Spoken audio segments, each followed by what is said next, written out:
Bom dia, pessoal. Vamos de BTC na manhã desse domingo, 22 de outubro, agora na Espanha, 11 horas e 30 minutos, no Brasil, 6 e 30 da manhã. Gente, a BTC sentiu o peso resistencial imposto pela aresta superior dessa canaleta virtual de alta. A gente estava fazendo um balezão Bolshoi aqui, ó, mas é normal ficar pipocando aqui na altura da aresta superior, que está nesse momento se confundindo com a própria VWAP semanal.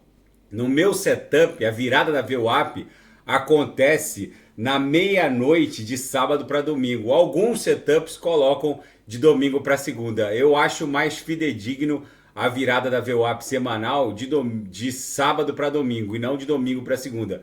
Mas enfim, daqui a poucas horas, quem coloca o setup de domingo para segunda também vai encontrar a VWAP semanal nesse mesmo patamar. Essa resistência não impede aquela nossa grande canaleta virtual de alta no renco de levar a BTC para 40 mil dólares.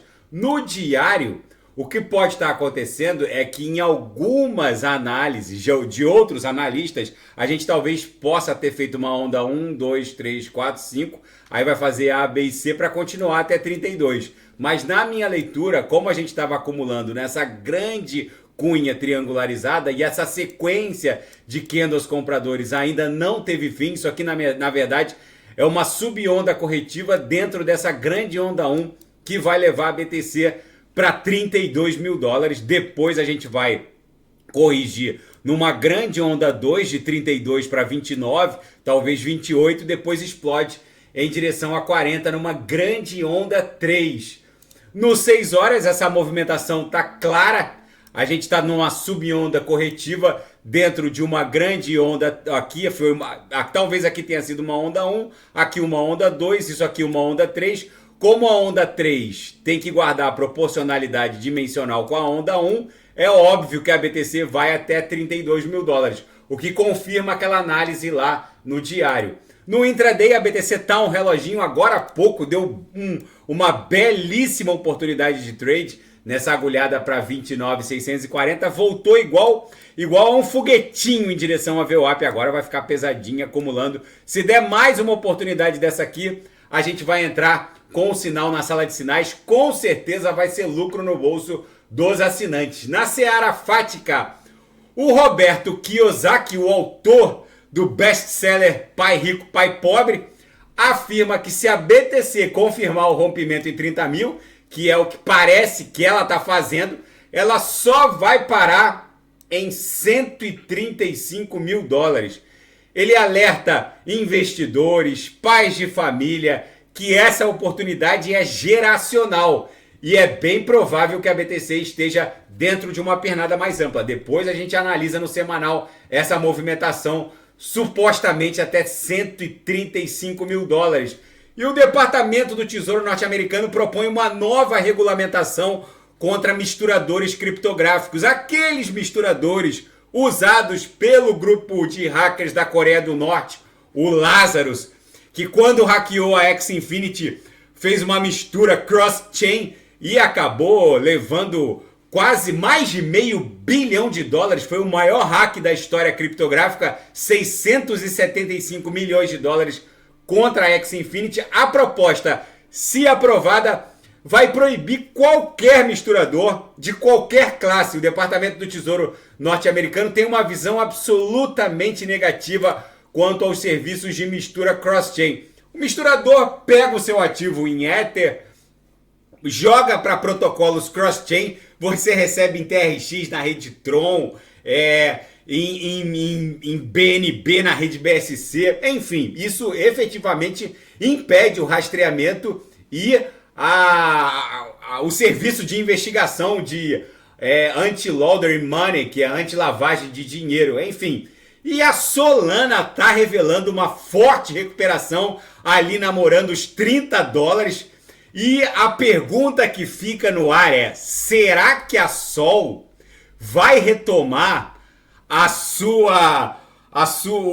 o seu rótulo, né?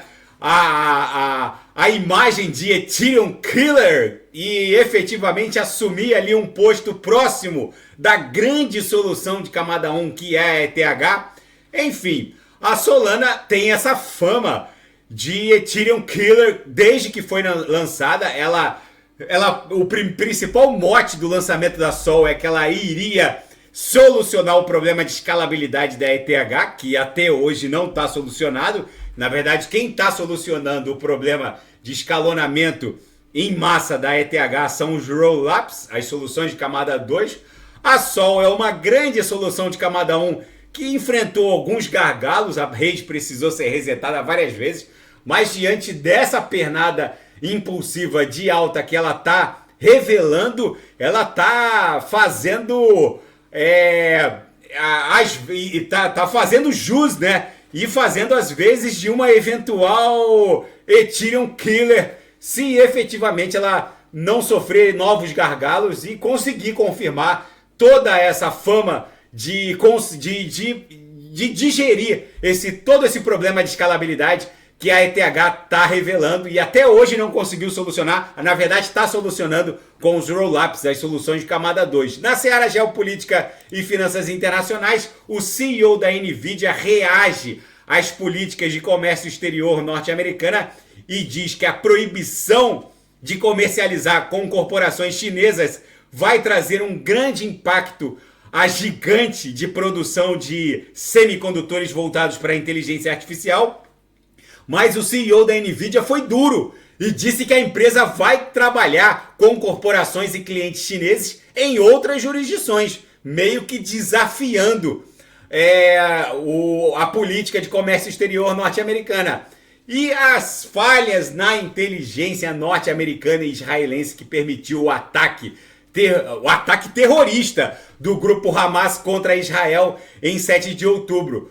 À luz desse ataque devastador, executado com sucesso pelo Hamas contra Israel em 7 de outubro, ficam diversas perguntas. A primeira, ninguém compra 5.000 foguetes que se comportaram como verdadeiros drones de última geração, que conseguiram driblar o Iron Dome, o dome de ferro que protege o espaço aéreo israelense. Ninguém compra 5.000 foguetes no supermercado. É preciso rever as políticas de inteligência israelense, principalmente do Mossad e norte-americana, mas 3 componentes foram cruciais nessa falha bizarra da inteligência israelí. O primeiro é que o Mossad ficou politicamente carregado.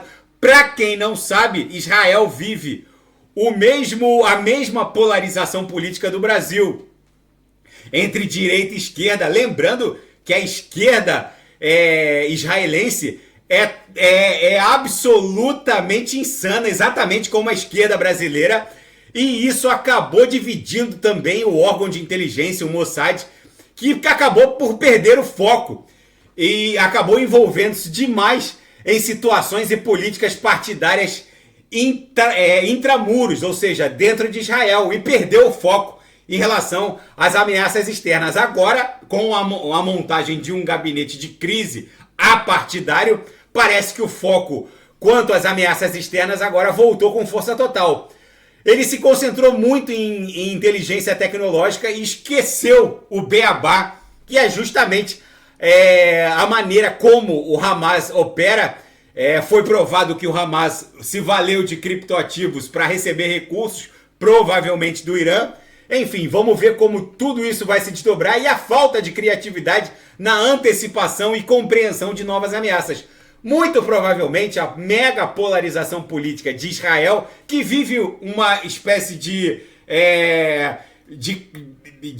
superdivisão política intramuros dentro da sociedade israelense, exatamente como acontece no Brasil ou nos Estados Unidos, e acabou desviando o foco da agência, que estava muito preocupada com problemas internos. Enfim, e os Estados Unidos tomam medidas adicionais e enviam mais uma flotilha em direção ao Mediterrâneo Oriental. Vem coisa aí, porque o Hezbollah provavelmente está arrastando o Líbano todo para uma guerra insana contra Israel, que está prestes a promover uma incursão terrestre na faixa de Gaza. E analistas agora fazendo uma cuidadosa análise do vídeo, do vídeo que filmou o foguete que acabou atingindo o hospital na faixa de Gaza, não tem nenhuma dúvida. O foguete que atingiu o hospital na faixa de Gaza é um foguete do Hamas que estava destinado a Israel.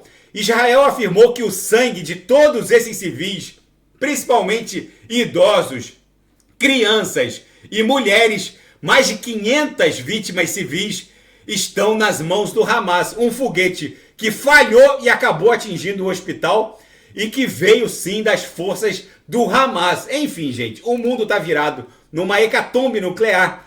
A BTC está só numa subonda corretiva dentro de uma onda 3 mais ampla. Como a onda 3 tem que guardar a proporcionalidade dimensional com a onda 1, é bem provável que o nosso target fique ali em 32 mil dólares. Daqui a pouco eu volto com XMR Monero, End, que tem muita gente pedindo, Binance Coin, Atom, Polkadot Kusama. Quem quiser sugerir alguma análise, é só colocar nas mensagens abaixo. Grande abraço, até daqui a pouco, grande abraço.